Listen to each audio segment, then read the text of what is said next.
Hey, everybody. Welcome to my show, My So-Called Fabulous. I'm Tiffany Blackman. Welcome, everyone, to series number 4 of how to build a fabulous relationship. And we've hit them all, and we're hitting probably one of the most important ones for all of us out there. But meet my guest. You've met her before, Staci Danford. Hi, everybody. Hey, Staci, how are you today? Good. I'm so excited. I know this is so fun. I mean, this is number 4, and I'm kind of sad. I'm going to miss you. You'll come back, right? Yes, I will. Oh, good. Well, today we're talking about our relationships and fabulous relationships. Let's review. The first one we did at the beginning of October was ourself. Okay. How to love yourself, and you have to love yourself. And the number 2 was friends. Friends. Oh gosh, that's one of my favorite. Yeah, that was telling for me. Number 3 was your significant other. Needed by all. And then today we're talking about family. Family. The big one. We saved the hard one for last. It is really, and we were talking before the show, and I think with family, you said the word boundaries, and I say that because there's a lot of family encompassed in this. There's exes, there's stepchildren, there's your children, your family. It's so hard. It's tough, isn't it? Right. And then you have your family of origin. And like in my family, like it's insane right now because my parents are divorced. I'm divorced twice with kids. So, I have 2 exes that I share kids with. Then my parents are divorced. Then my husband's divorced. So he's got, kids who, and so it's just a misnomer and a lie by society and social media that you can have this wonderful family get together and everybody it's too hard. It's too hard. And you will make yourself miserable, especially now that the holidays are coming. Just let that go. And it will probably never happen again once your children are grown, unless, you're married to the person you started with and that person's married to who they started with, because everybody can't have you. And you'll drive your adult children insane with making them come see you. Then they go see their father, and then they go see, her parents. And it's too hard. And in our family, my grown son is married to a precious, beautiful, darling girl that I love so much. And I love her parents. And so I just made a rule that we'll have holidays whenever you want to have them. Wow. It can be the week before, the week after. It doesn't have to be on the day. And so many people get so upset and take it so defensively when their grown kids can't come home for Christmas, or they can't come home for Thanksgiving, or it's just a day. And if they come the week before, have Thanksgiving then. If they come the week after, have it then. I would rather see my children than have it on the day. That's just a day somebody put on the calendar and picked it out. It doesn't have to be that's when you celebrate. So it also has made it so nice for my son and my daughter-in-law, who doesn't dread to come to see me because she's not splitting time with her mother. Her mother gets them on the day, and then I get them whenever I get them, either the weekend before or the weekend after. And it has worked out wonderful. We love it. We still play all our crazy family games and all the stuff. And I will tell you this, that my husband and I made a deal because, he has a family and I have a family, that we do not have a unified holiday. And I think people think they have to. And I think they feel like they have to blend all the families. And it's, in my personal opinion, it was too hard. We tried that one year, and I lost out on time with my kids because I was the go-between in the middle. I was trying to make them happy and not show too much attention over here and make sure everybody got along and make sure I cooked all the foods that everybody liked. Well, then when my son left, I was like, oh my gosh, I only got to talk to him like 15 minutes. Okay, make sure I understand. So you and Butch decided you will have a separate Thanksgiving with his kids, children. And then we have one with my kids. Because you have 3 children. Mm-hmm. Brady's young. He's 12. Right. Of 12. And then you had 2 older. 27 and 31. Okay. So Butch's children, how old? 26 and 20. Okay. So what you're saying is just to totally keep it separate. And it kind of breaks my heart, but then I get it. Yeah. And it really has worked better. And I know that may not be everybody's thing, but I think it just caused so much stress and anxiety that I didn't even like Christmas. Right. I didn't enjoy Thanksgiving. And because I was so busy trying to do all the stuff and I was the mediator in between.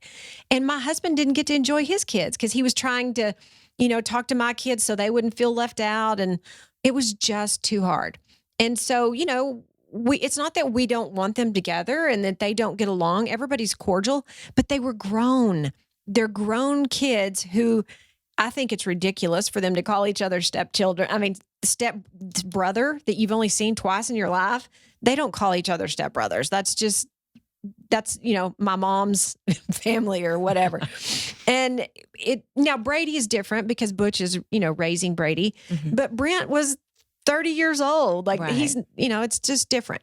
So we pick a day when my husband's kids can come and we do all the things, and he gets to love having his kids there because he's not busy trying to entertain mine.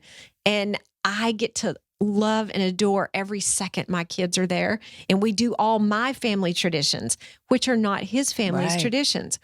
And it has been, for me personally, the most liberating thing I've ever done for myself. And I can tell you in my 30s, I would have never done it. And probably in my 40s, I wouldn't have done it because the world teaches you that you have to do it socially correct. And that just wasn't working for our family. Wow. That makes such sense. And it's so much fun because in my family, we stay up all night and we play games. And my son and his wife, they always bring tons of games and we play cards and we giggle and I buy everybody matching pajamas and we wear them all and we do all the crazy stuff. And I buy everybody a matching coffee mug and we get up in the morning and we do all the things. Well, his kids, that's not what they do. And it took the fun out of my tradition, trying to make his kids enjoy my family's tradition. Wow. And it was the most liberating, joyful thing I've ever done for myself. And I had to set a boundary. I want to enjoy my Christmas with my kids so that you can enjoy Christmas with your kids. And Butch was on board. Yeah. 1,000%. And neither one of us feel guilty that we like it better separate. Do you, does the kids, what do the kids think about this? Oh, it's crazy because they were grown anyway, and they really like it better. They do. Yeah. Yeah, because they really don't know. They don't know each other. They don't know each other. It's like spending time with somebody that's supposed to be kin to you, and you're like, I don't even know your middle name. Exactly. Yeah. And I think that's just more and more what happens as people get remarried in their adulthood, and they try to force families to like each other. And I can tell you personally that happened to me, because my mom got remarried when I was grown. I was 20 years old or 19. And no, I was 20. And I had 3 stepbrothers. And one of them I really like, and 2 of them I don't. And then when my brother passed away is when I really got adamant about they're ruining my Christmas because my mother was trying to make everybody fit in because my mother is sweet and kind and good and didn't want anybody to feel left out. And I no longer had a sibling, so I was just by myself. And I said, these are not my brothers. I do not want to spend Christmas with them. I want to spend Christmas with you. And you are too busy entertaining everybody. I don't want that anymore. And so my one stepbrother that I really like, and he's fun, and I like his wife, and we have a good time, but I don't reset my schedule to meet theirs. And if it works, great, we're all together. If it doesn't, that's also fine. Right. And I've told my mom, you can't get your feelings hurt about that. This is my Christmas also, and I want to be here with you. Right. So, but Butch wants you to be with him and his children. Is that correct? Or Yes. does he want to be solo? No, we do. Because there may be that. Yeah. Right? And that can happen too. You've just got to set the boundaries that work for you and your family. Mm-hmm. And my kids love Butch, and he's, especially my little son, because he's raising him. But my grown kids know that I'm happy and that I'm in a place in my life that I've learned the science of what happiness looks like. It's changed my life. But they know he takes care of me. He's kind to me. He loves me. They're seeing me receive love like I've never had before. And they love that. And I know my grown son, who's 31, looks at it and like, wow, thank you that I don't have to worry about my mom anymore. Exactly. And so my grown kids love being around Butch. So we have Christmas, with my kids and Butch, and he does our family's traditions with us. And then when we have holidays with his kids, I do their things with them. Right. And so it's turned out, it's so much fun. And, we do things his way and we do things my way, and we each get to enjoy our children. Right. And as the mom, I have tried this, for years and years. Greg and I have been married 9 years, and, I have tried to make things so perfect, that's perfect for me. Right. It's not what his children are seeing as perfect. Right. No. And it really puts all the stress on you, and you don't even get to enjoy your own holiday. No. That's absolutely true. I mean, in this, what invaluable information here. There's your best tip of the day. Okay, we're good to see you all today. So we're gone. We're done now. But it's true. It's absolutely true. Yeah, it's changed our life. It truly has. So Brady's dad, yes. How does that work? I mean, so he and I have a great relationship. And explain Brady. Okay. He's much younger. He's much younger. So I have a 31-year-old, a 27-year-old, and then a 12-year-old. He'll be 13 in a few weeks. And his dad and I, we just have Brady together. My grown kids have a different dad. And so we work together really well also. And because I give up the day, I give that day to my ex-husband as well. So both of my kids can do the day with other people, and then I get the weekend before, the weekend after, or, whatever. So I get all three of my kids at one time. It is amazing. And I could either be stuck on, you have to spend Christmas with me, or I can do the weekend after and I get all three. Right. You've got to pick your poison. Yes, because you do. It's so, and people get so stuck in this day. And I cannot tell you how many clients get their feelings hurt because their kids don't spend the day with them. And they take it as disrespectful. They take it as they're being the second parent involved. And in many years of my life, I would go have lunch with my mom and dinner with my dad. And I spent my whole Christmas traveling. And so, it's just hard. And you've got to let go of whatever the world tells you it's supposed to look like and build what it looks like for you. And your family. And your family. And your family. Exactly. And right now, my family is Butch, Brady, and I. That's all that's in my house. And then I've got, Brent and Deanna. Now they're married. And then Brooke and her boyfriend. And so we just find a day that works for all of us, and we just make it happen. That is so great. Oh, I love that. I want that. It's been a miracle. It is. And we get to do all of our family traditions that my grown kids love. And they're teaching Brady, how to do it the way we do it. And every year Brady will say, what are our pajamas this year? Because my big kids know that. And we take our family picture and our pajamas and, what coffee mugs are we getting, Mom? And it's part of what we do, but it wasn't part of what his kids did. And, exactly. And I shouldn't have to make them enjoy a coffee mug. They're like, why did you give me this? Like, polka dot pajamas. Yeah. Why do I have Pikachu pants? Like, Exactly. So do you think what does it look like if you have grandchildren? You still think you're holding your... I am. I think I'm going to do it whenever my kids tell me I can. And I'm going to take what I'm given instead of being angry for what I don't have. Wow. Say that again. Take what time you are given instead of being angry for what you don't have. Because so many people spend their lives angry about what they didn't get. And all that does is teach your brain to keep rewiring. And so Christmas, that's why Christmas and the holiday season is the number one most stressful, depressing time of the year.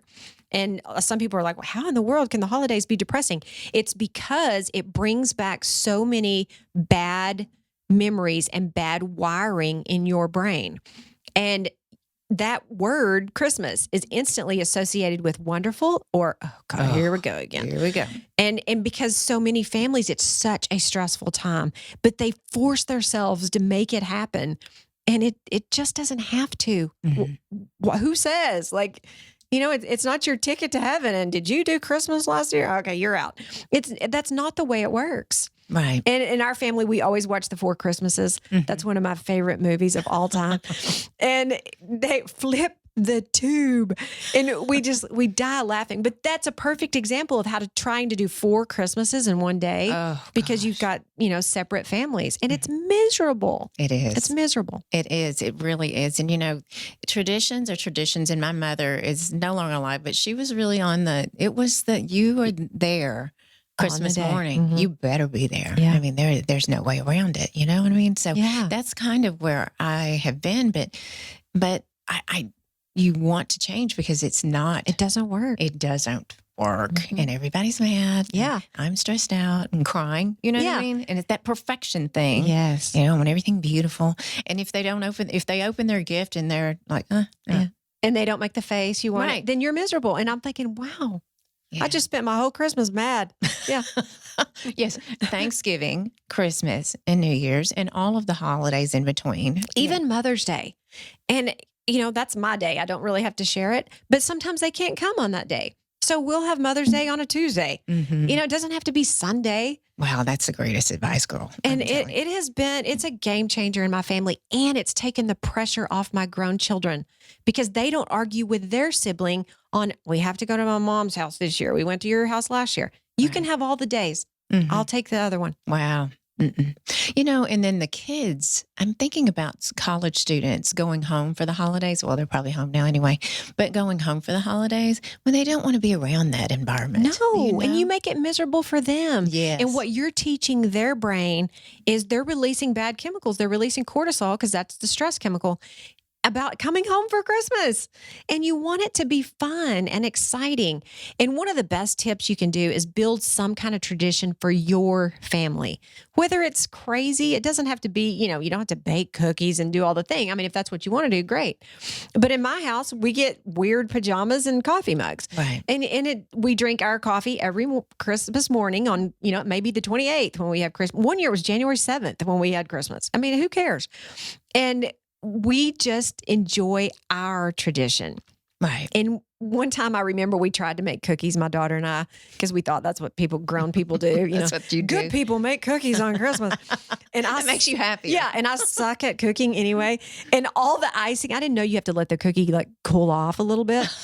And we made these snowmen and we were trying to put this white icing on there and and I was like, okay, and we put the chocolate chips for eyes that also mushed, and it looked like he bled black all down the side. And we're like, Halloween. Yeah, we're like, what in the world happened to ours? I was like, no more, girl, we're not doing this. And we have Mexican food on Thanksgiving every single year. Oh, wow. Yes. And I order enchiladas from my favorite Mexican food place because Brent and Deanna have already had one holiday, and we know we're having 10 more turkey and dressing. Right? Who says you have to eat that? Exactly. Well, I could eat Mexican food any day of the week. I could eat my weight in chips and hot sauce. Yeah.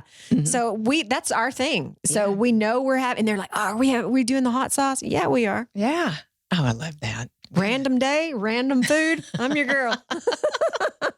So you have blended families, yes, and have had two sets of blended families. Yes, 2 sets, and so it's not easy. Oh, it is the hardest part about getting remarried, hands down. End of story. Yeah. And those of you listening that have not experienced it, pray that you do not have to experience it because it's very difficult. It's the most difficult thing, and if you do experience it, let that crap go that Brady Bunch world does not exist. Alice is not in the middle of your circle taking care of you. No. It does not exist. But we are socially conditioned to think that's what it's supposed to look like. And it doesn't. It doesn't look like that. And I personally don't think that you'll ever be able to feel the same way about a stepchild as you do your own, unless maybe you raised them as a baby. Right. But most people come into a stepchild situation and they're older. And it's not that you don't love them, but you miss the brain connections of bonding with a baby with this, oh my gosh, you were so cute in diapers. Oh, remember when? You don't have that. So your brain wiring begins at the age that child is. Well, most of the time that's a teenager when people get remarried. So your wiring system is created from probably the worst timing in that child's life, but it creates a forever timing because your your brain is wired for that little 14-year-old brat instead of that sweet little 3-year-old boy.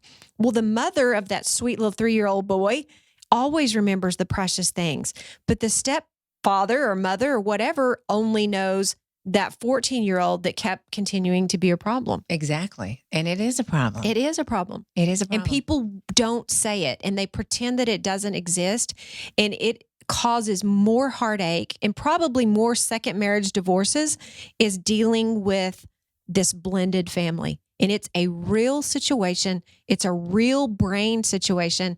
Creates chemicals that cause problems. Right. And it's not just one-sided. It's not just the mom and dad coming in to the family. It's the kids accepting the mom or the dad, the new parent that's just. And sometimes it doesn't ever happen. It doesn't. No. I mean, that's very true. Yeah. And then you've got blended, their parents. And, it's a nightmare. Mm-hmm. It's truly probably the norm now.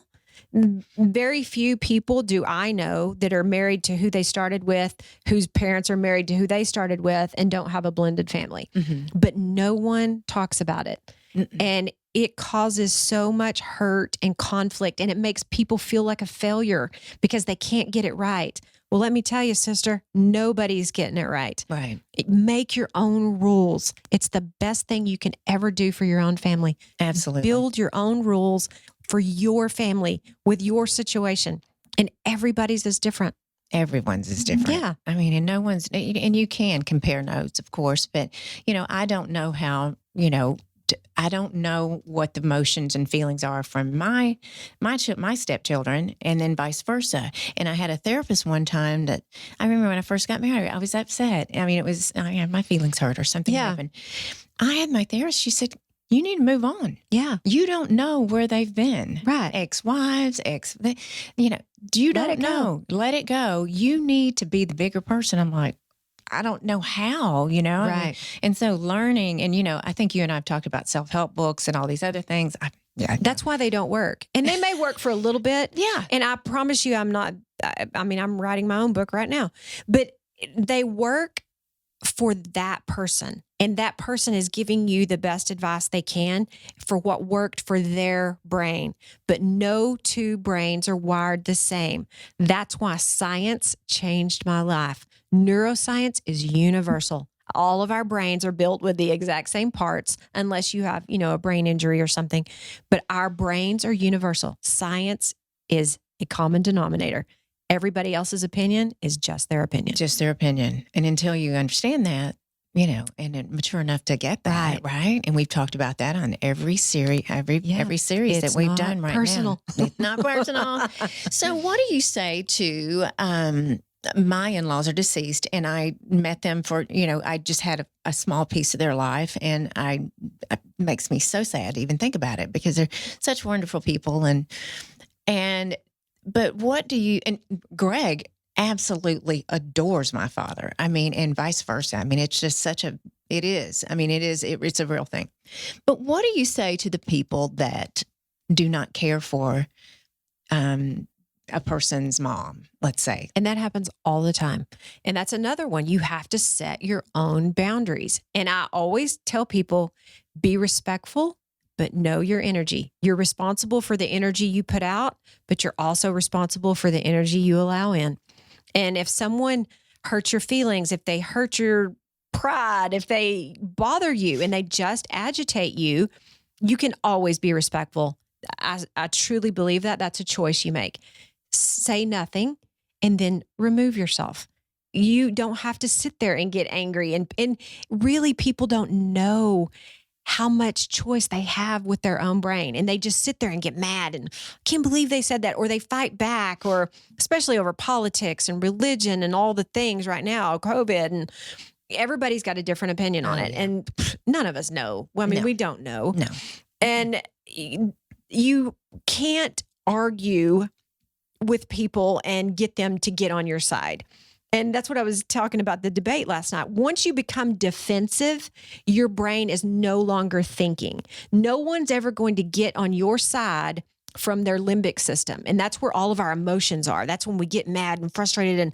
And how many times do you sit there and you're trying to prove your point and you're yelling, and the Democrats this or the Republicans this, and you get so mad, you're no longer thinking because you have put them in the defensive position, which is protection. So all your brain is doing is trying to protect you, and it won't think and protect you at the same time. People will never change their opinion when someone is yelling at them or being rude or disrespectful. Now, they may do something out of fear, but they will never do it out of respect. That is incredible. I mean, that is so true. And you were talking about the debate last night with both of our presidential candidates, which I don't care where you are. Yeah, I don't care what side you're on. That was embarrassing. The behavior, just from a psychological behavioral perspective.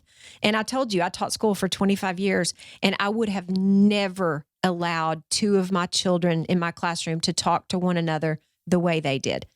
Because and I watched it because of neurolinguistics, and I know there's 43 cranial muscles in your face that are tied to your brain, and people's eyes dilate and their cheeks twitch and their mouth moves. And I was watching their defensive posture, and I was listening to the intonations in their voice when they started and once you get to that point, it's over. It's over. You're no longer, and if you listen to the debate, they weren't even answering the questions because they weren't thinking, they weren't remembering the question. All they were remembering is I'm being attacked and I have to defend myself. Right. Same way with families. Once someone feels attacked, whether it's personally, financially, religious, political, once someone's attacked, they're no longer thinking. They are simply defending themselves.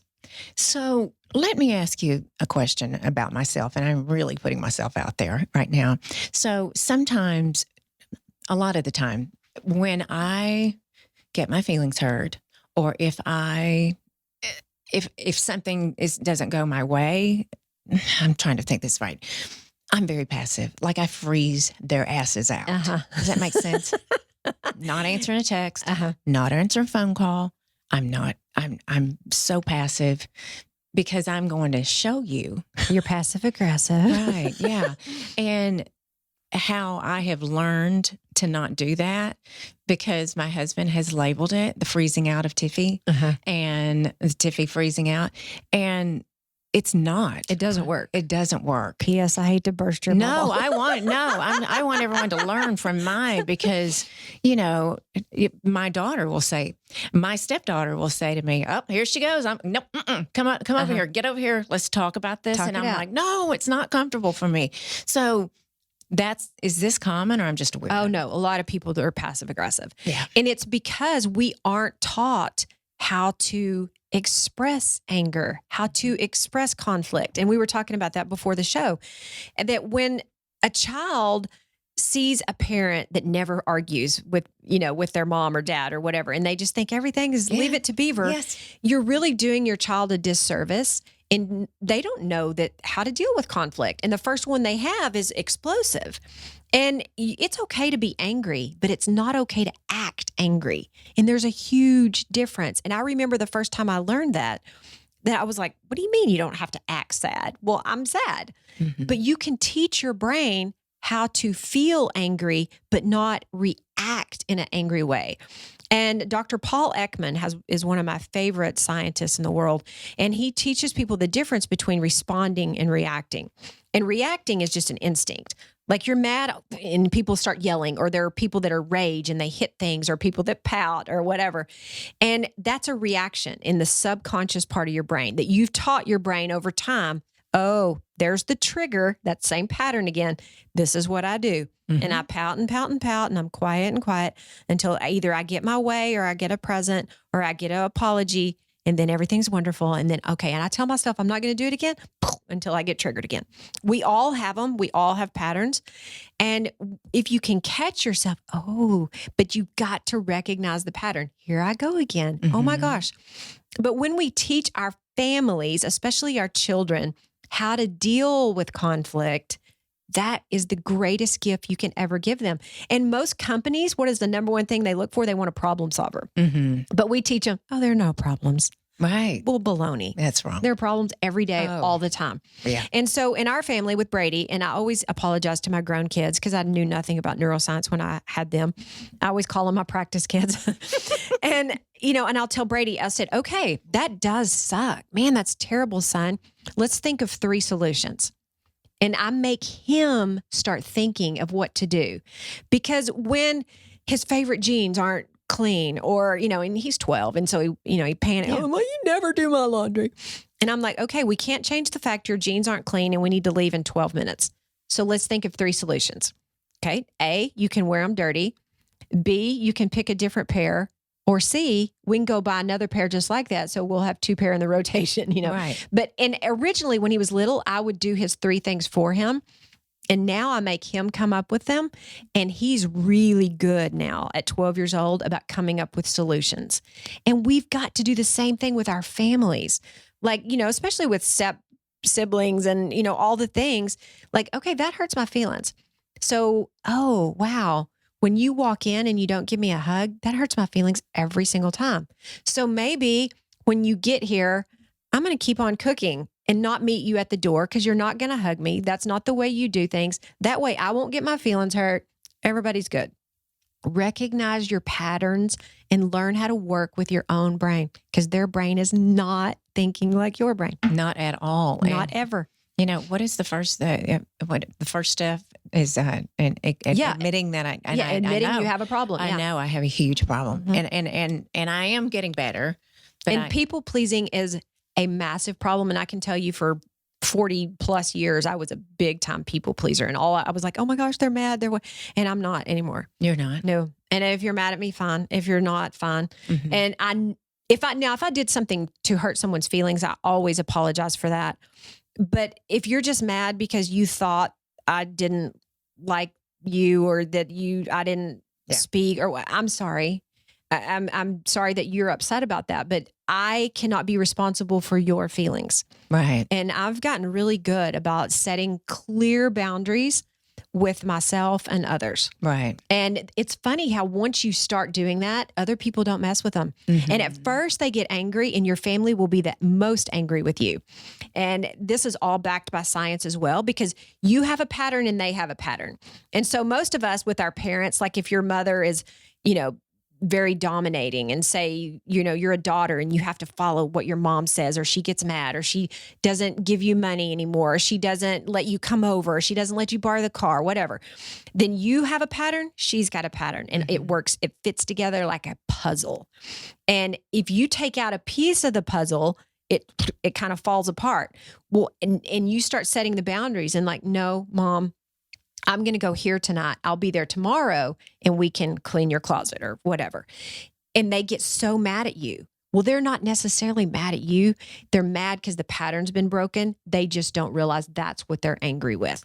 But if you break it enough, it will build a new pattern that's more healthy and more user-friendly for both parties. One person can't give up all their boundaries so the other person can keep theirs. Right. Because that relationship will always crumble or it'll always be manipulative. Right. And if you want a healthy relationship, there has to be an equal set of boundaries. Isn't that something? And it's true. It's Boundaries so is true. everything. And just like a husband-wife, he can't get everything he wants at the expense of you getting nothing, or you'll become bitter and resentful. That's what makes people have affairs. And vice versa. She can't get everything she wants at the expense of him giving up everything he wants, because it'll be bitter and resentful. And you have to meet in the middle. You do have to meet.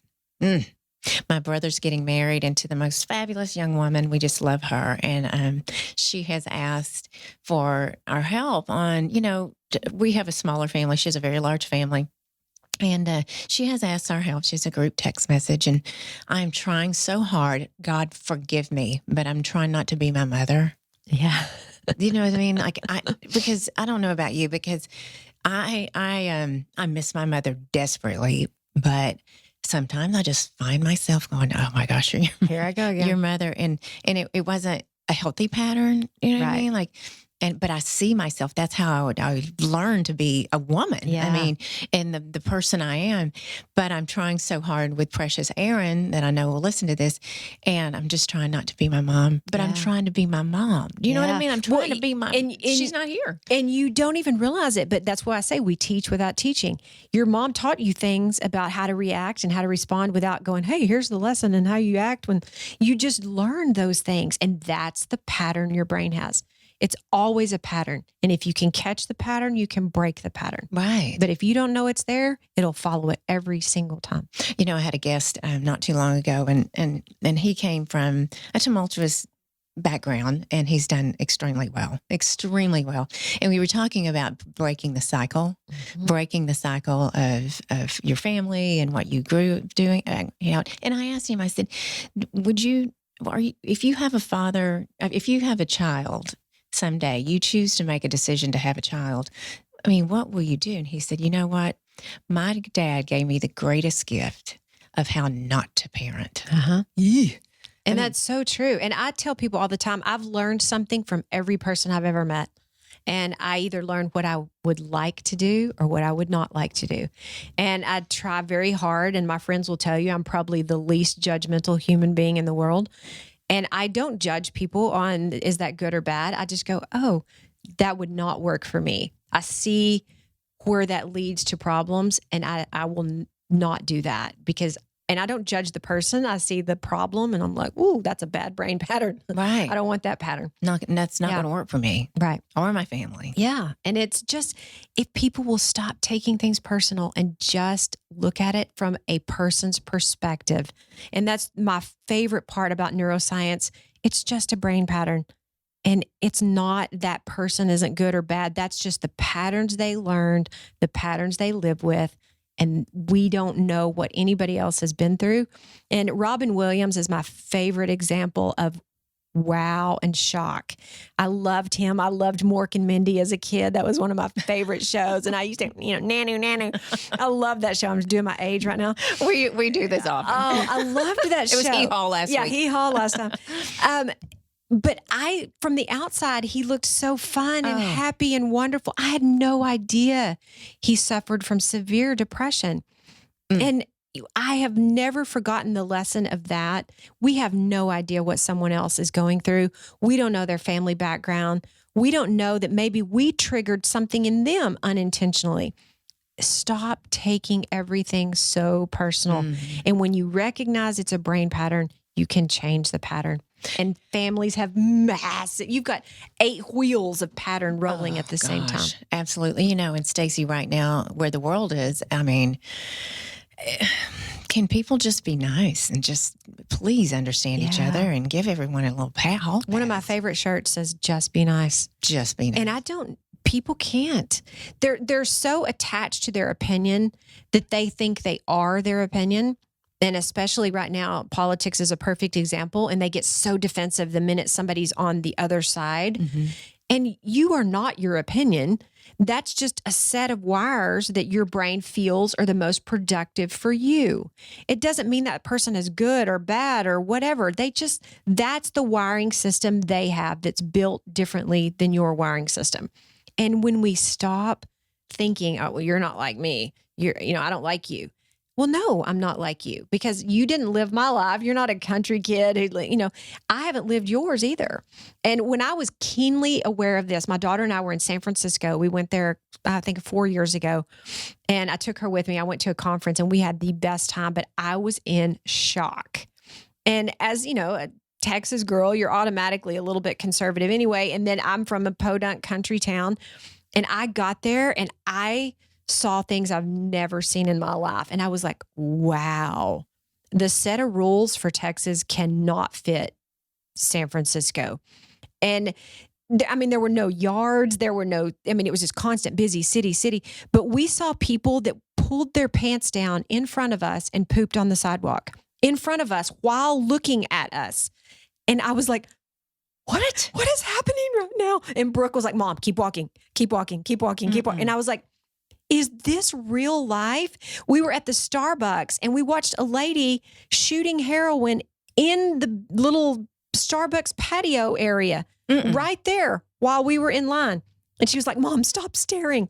And I was like, I cannot believe this is happening. Right. In the amount of homelessness and little homeless children sitting on the sidewalks with their parents, I had no clue. And it sounds terrible, but it's true. I had no idea that world existed.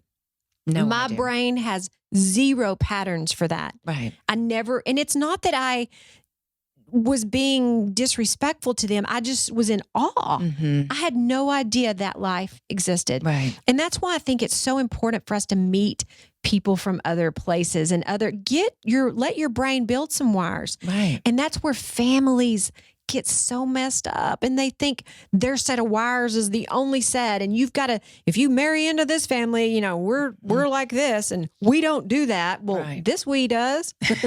This is a truth. This we does. Right. I know. So, we're talking about that when we have the holidays right around the corner, your family, what you do have to be very careful about is the topics of conversation, Yes. especially with a new family, or if your daughter-in-law, you don't know.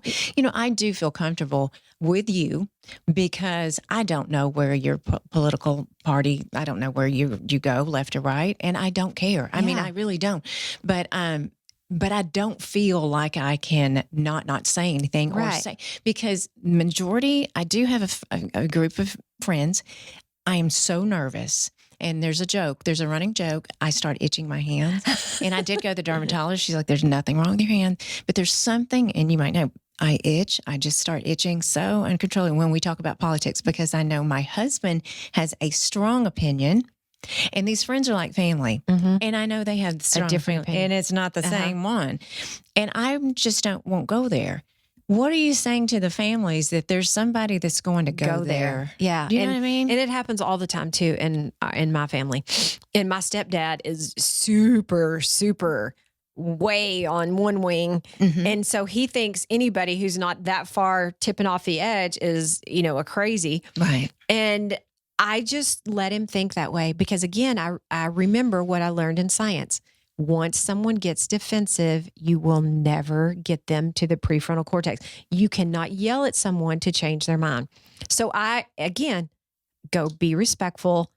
You don't have to, just because someone's ranting and raving on whichever side they feel is the best, that's their opinion. Let them have it.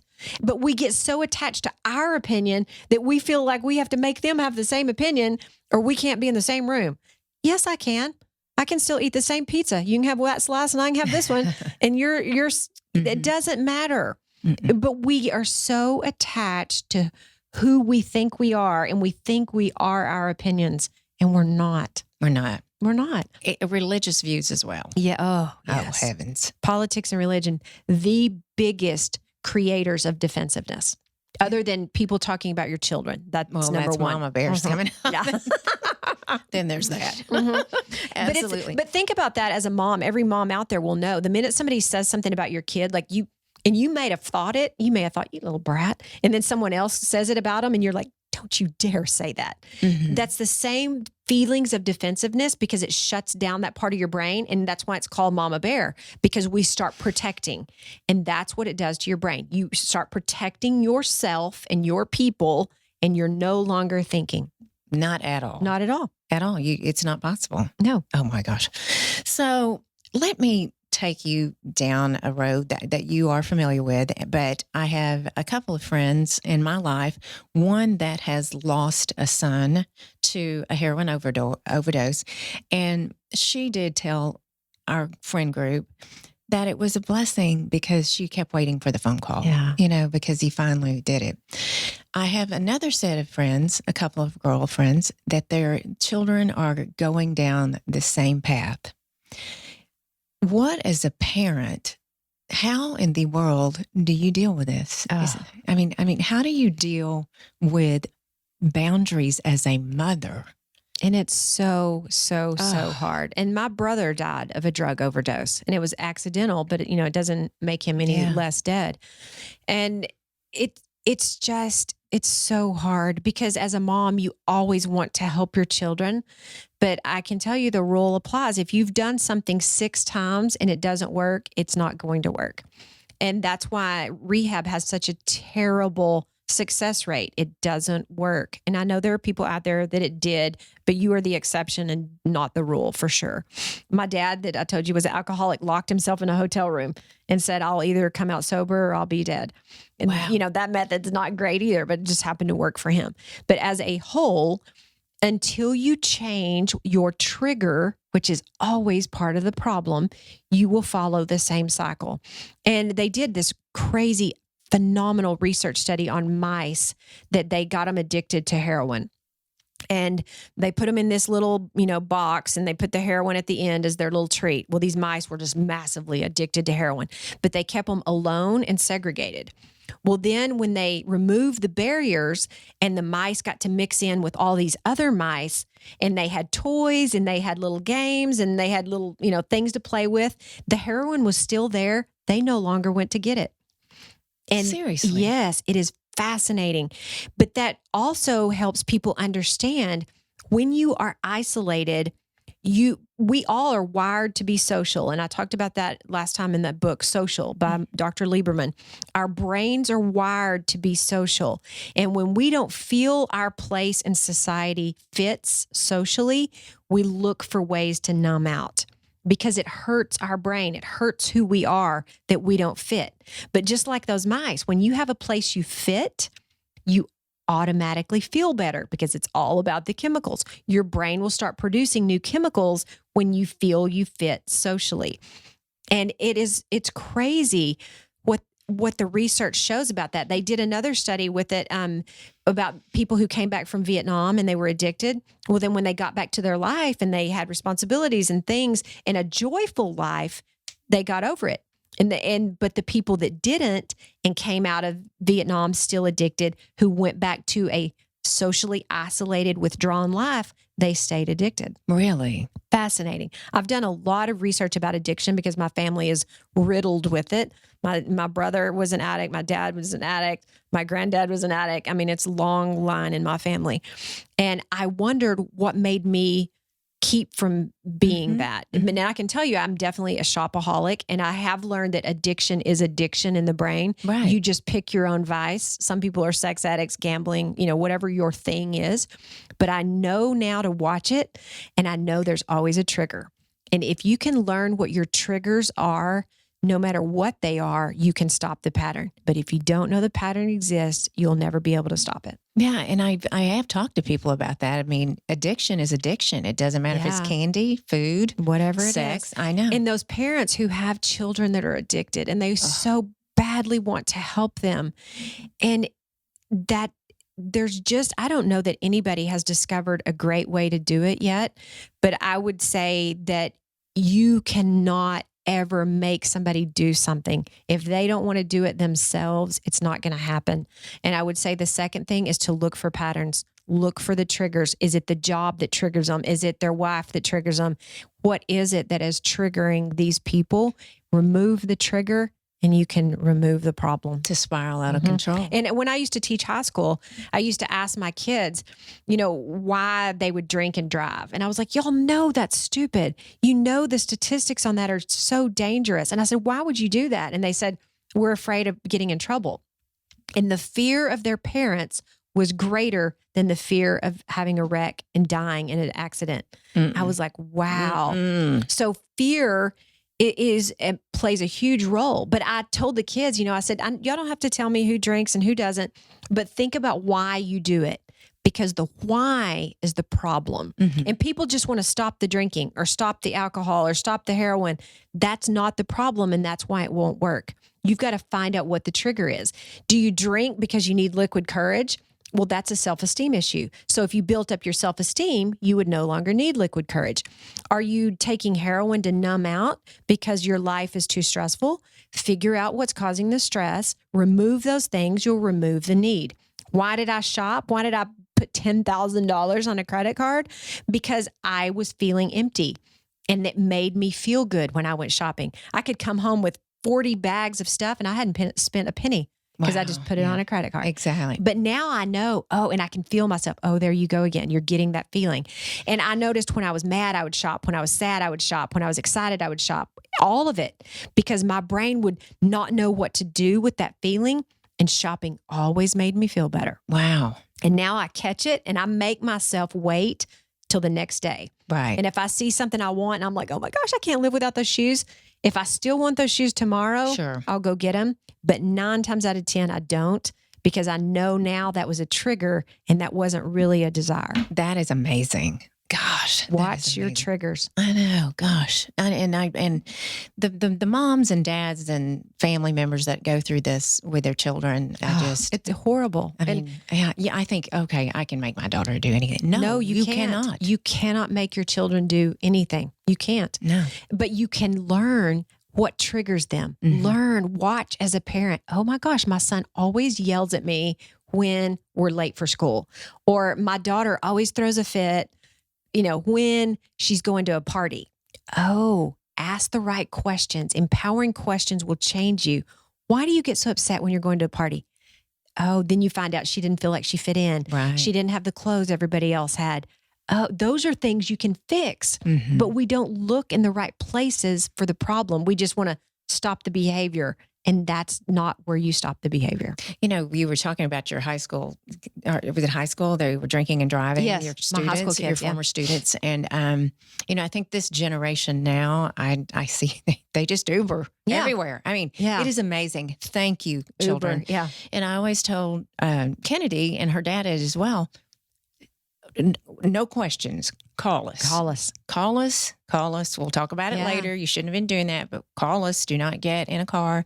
But I mean, that just as a parent. And my son, my rule was no drinking and driving. And I said, you can drink and be still, but don't drink and drive. And because I had so much alcoholism in my family and I've watched the damage it would do. And I wanted to be honest and let them talk to me about the reasons they wanted to do that and why that fit in and whatever. Well, my son, when he was 20, he was literally weeks before his 21st birthday, and they were floating the river and they were all out there, and he, popped his beer and they called him up and he ended up getting I can't remember what it was, MIP or whatever it was. Well, and he called me and he was like, Mama. And I always know when I get the mama, something's wrong. And I said, you know what? I can't be mad at you. And I said, I have always told you don't drink and drive. And I didn't ever say don't drink and float. And, truthfully, if I would be honest with myself, I knew that's probably what they were going to do there. And I don't begrudge that. No. And I have an issue with all that anyway. If you can vote at 18, why can you not drink a beer? And if you can go fight for my country and die at 18, my God, give you a beer. Yeah. Please. I mean, make it the same. I truly believe they should be the same. But he was like, Mom, I can't believe you're not so mad at me. And I said, honey, I can't be mad at you. That was it. We can't fix it now. You will have to pay for your lawyer. Mm-hmm.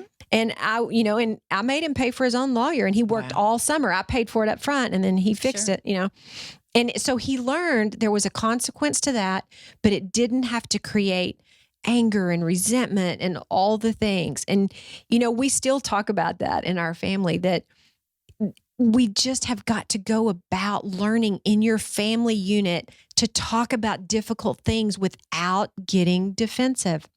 Right. Because the kids will shut down, the parents will yell, or vice versa. The kids will slam the door and the mom goes off and cries. It doesn't work. Mm-hmm. You've got to talk about it in a reasonable manner and do it when you're not angry. And I'll tell Brady now, my little one, like, I need some time. Right. And I was like, you got to remove yourself from me right now before my head spins backwards. Leprechaun. Yeah. Leprechaun.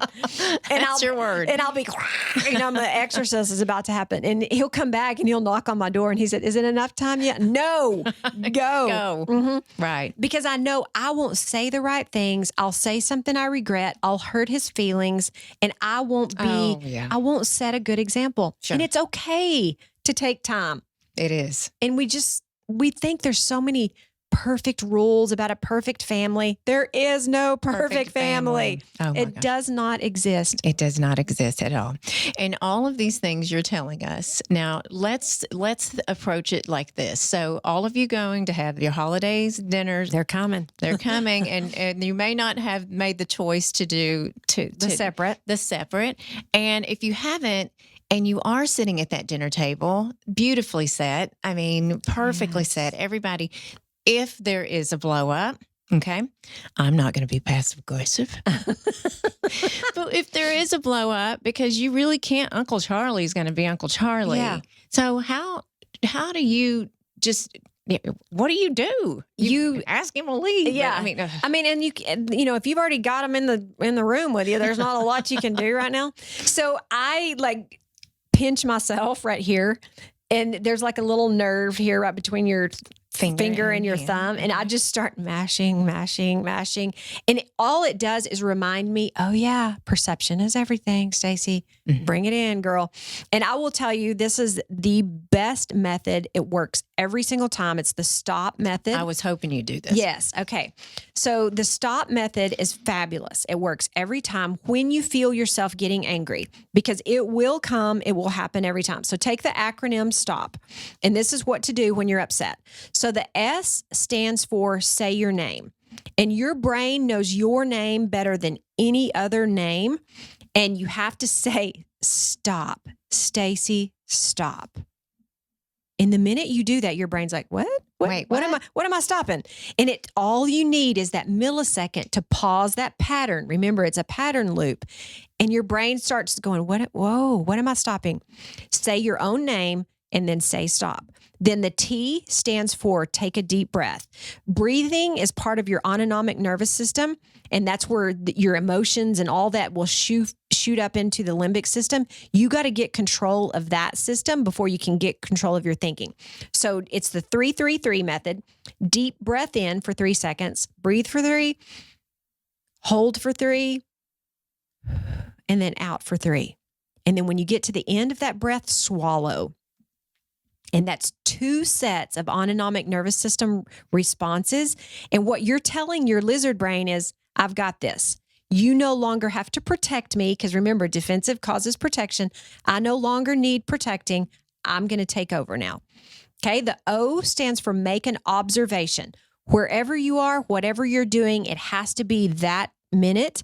So look around the room and find something to be, grateful for, whether it's the beautiful place setting. Stop listening to Uncle Charlie and look at that pretty turkey, whatever it is. Right. And then the P stands for pause and hold the observation for 10 to 30 seconds. And by the time you finish those 4 things, you have shut down the defensive system in your brain. Wow. Now, pray to God Uncle Charlie doesn't say another thing. Stupid thing. Something else. If he does, start it over again. And I can tell you, I do this all the time. I use this method literally every single day.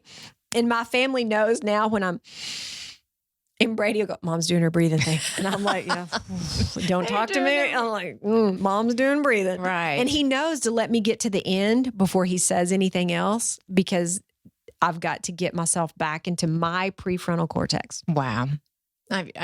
My social media manager, Hillary, did this. She listened to the podcast. Her computer blew up. That's her life. That is her career. And she used the Stacy Stop method. Said my name, say my name. So yeah. She said it worked. It works. It didn't fix a computer, but but it'll pause you long enough to make a good, what can I do now? Rationalize. What can I do now? Mm-hmm. Yeah. I know. She was like, I got to go buy a computer. I got to do that. I went, no, don't. That one you can borrow. Don't worry. Yeah. Everybody breathe. Calm down. Yeah. I know. Everybody breathe. And your mom used to tell you that. Just take a deep breath. Take a deep breath. Mom was right. I know. Exactly.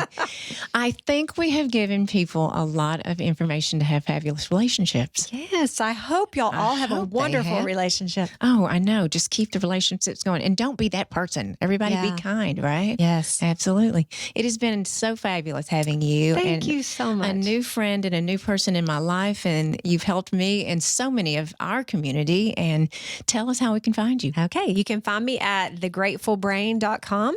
And on my website, you can sign up for my free newsletter. It comes out every Thursday, Thankful Thursday, where I give brain tips and little tricks you can do. And I am the proponent of simple strategies.